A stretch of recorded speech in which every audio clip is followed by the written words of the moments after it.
Bonjour à toutes et à tous et bienvenue pour cette nouvelle vidéo sur Blood is the New Black. Aujourd'hui nous nous retrouvons pour une vidéo que je n'avais pas du tout prévu de filmer puisque nous allons parler entretien d'embauche. Nous sommes en septembre et peut-être qu'un certain nombre d'entre vous va se retrouver à terminer ses études et à chercher un premier emploi, ou alors tout simplement vous tombez sur cette vidéo car vous vous demandez comment passer un entretien d'embauche quand vous êtes looké et qu'il y a marqué GOT sur votre gueule. C'est mon cas, quand on me voit c'est difficile de penser que je suis une personne entre guillemets au style mainstream, mais ce n'est pas pour cela que ça va m'empêcher de trouver un travail. Pour information, Rayhel a déjà fait une vidéo là-dessus, donc je vous mettrai le lien en barre d'infos. C'est une vidéo que j'avais beaucoup appréciée et qui m'a inspirée pour faire la mienne. Cependant, lui, déjà c'est un garçon, donc c'est pas exactement la même chose. Et en plus, nous ne cherchons pas forcément du travail dans le même genre de domaine. Donc je pense que c'est intéressant d'avoir un peu tous les points de vue là-dessus. Avant de vous donner mes quelques conseils pour passer un entretien d'embauche, les conseils que j'applique moi-même, je tiens à préciser que lorsque je cherche du travail en tant qu'ingénieur en informatique. C'est-à-dire que c'est un métier où j'ai la chance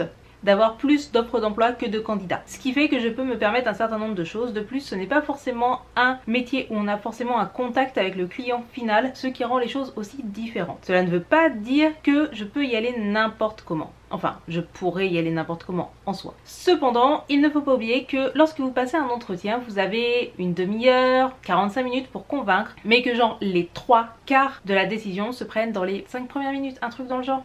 De ce fait, vous ne savez pas sur qui vous allez tomber, vous ne savez pas si la personne en face va pas avoir des préjugés négatifs sur les personnes au look alternatif. Je parle dans mon cas parce que j'ai un look goth, mais ça vaut aussi quand on est plutôt côté pastel, côté kawaii, etc. avec les cheveux ultra colorés et tout.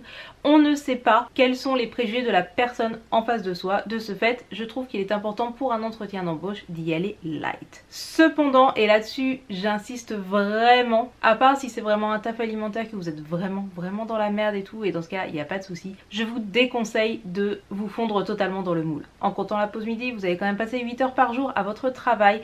Il serait dommage de devoir tous les jours vous déguiser pour aller au travail. C'est quelque chose qui fait que personnellement je me sentirais mal et je ne souhaite pas avoir un travail où je dois me déguiser, où je dois retirer mes piercings, où je dois adopter un maquillage beaucoup plus light ou m'habiller de manière colorée. C'est quelque chose que je ne souhaite pas. Après évidemment il y a des questions financières qui rentrent en jeu et tout. Si vous n'avez pas le choix, vous n'avez pas le choix. Donc mon conseil c'est de garder un look entre guillemets alternatif mais light.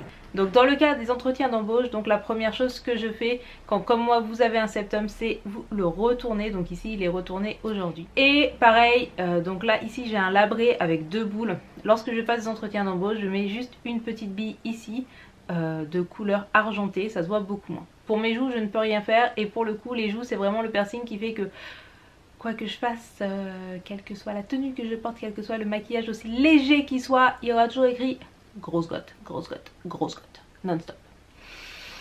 Voilà, je le savais en le faisant et je sais aussi que je suis ingénieure en informatique avec un certain nombre d'années d'expérience qui fait que je peux me permettre d'avoir des choses un petit peu extrêmes et visibles parce que nous sommes dans un monde où en informatique déjà on est généralement plus ouvert, mais surtout on est dans un domaine où il y a énormément d'offres pour très peu de candidats.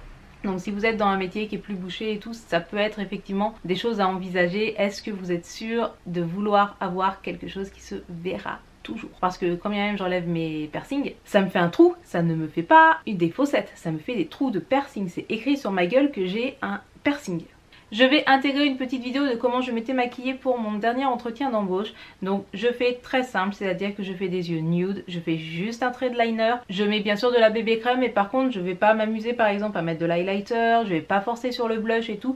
Je vais essayer d'être le plus neutre possible pour ne pas, en plus des clichés sur les gens alternatifs et les cotes, avoir des clichés sexiste. Pareil pour les ongles, donc j'ai choisi d'y aller les ongles nus. Donc bon là j'ai refait ma coloration, donc j'ai des taches roses sur mes ongles, voilà. Mais ils étaient propres et ils étaient nude avec un petit vernis à reflet machin.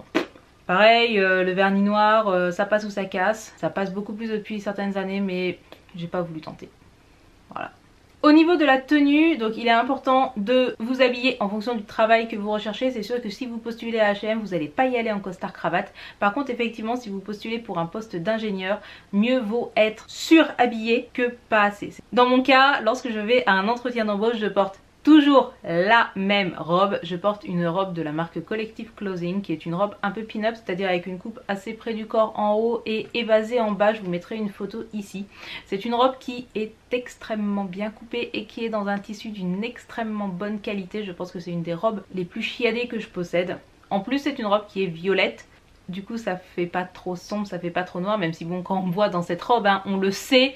L'autre point qui peut choquer c'est les cheveux. Donc dans mon cas j'ai généralement les pointes colorées. Dans mon cas quand je le sais suffisamment en avance je laisse mes pointes se délaver. Ce qui fait que je me retrouve avec un ombré air qui est noir et du châtain clair. C'est moins pétant que du rose et en plus pour le coup j'avais attaché mes cheveux en chignon de fait qu'on ne voyait pas du tout mes pointes colorées. Donc pareil je vais vous mettre la vidéo ici. Donc bien évidemment ça arrive parfois qu'on ait des entretiens du jour au lendemain, donc on peut pas forcément refaire sa couleur, refaire ses cheveux ou quoi que ce soit. Cependant c'est quand même mieux de venir avec évidemment les cheveux propres, les ongles correctement coupés, en tout cas pas tachés de partout machin. On se prépare un minimum, mais ça qu'on soit alternatif ou pas je pense que c'est tout le monde comme ça hein.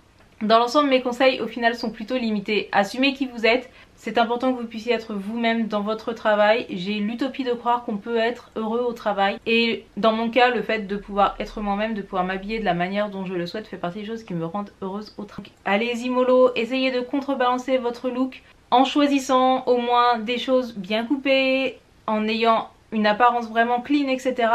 Les mentalités sont en train de changer, nous sommes cependant encore au début, nous sommes loin de l'ouverture et de la tolérance qu'on peut trouver en Angleterre ou en Suède, donc on est en France, faisons avec.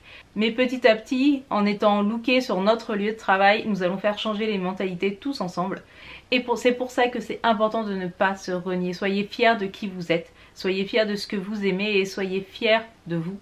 Sur ce, si vous avez d'autres astuces sur vos entretiens d'embauche, n'hésitez pas à me les donner. N'hésitez pas à regarder la vidéo de Réel aussi pour avoir ses propres astuces, sachant que lui pour le coup est aussi beaucoup plus tatoué que moi. Et comment est-ce qu'on fait quand on a des tatouages sur les mains? Vous le saurez en regardant sa vidéo.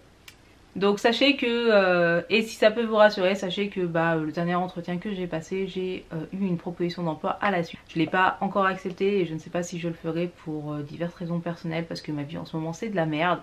Et que je suis à essayer de savoir si je retourne en informatique ou si je continue à essayer de vivre de l'art et de devenir tatoueuse. Donc pour le moment j'en sais rien, je sais pas ce que je vais faire, je sais pas ce que sera ma vie.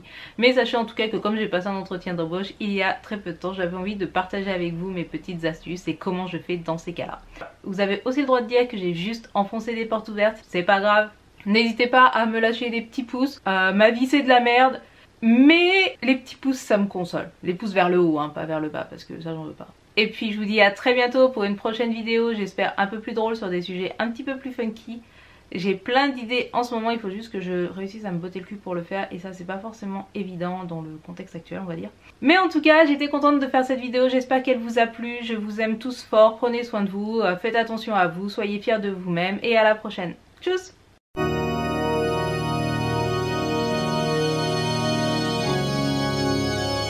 You hold the answer.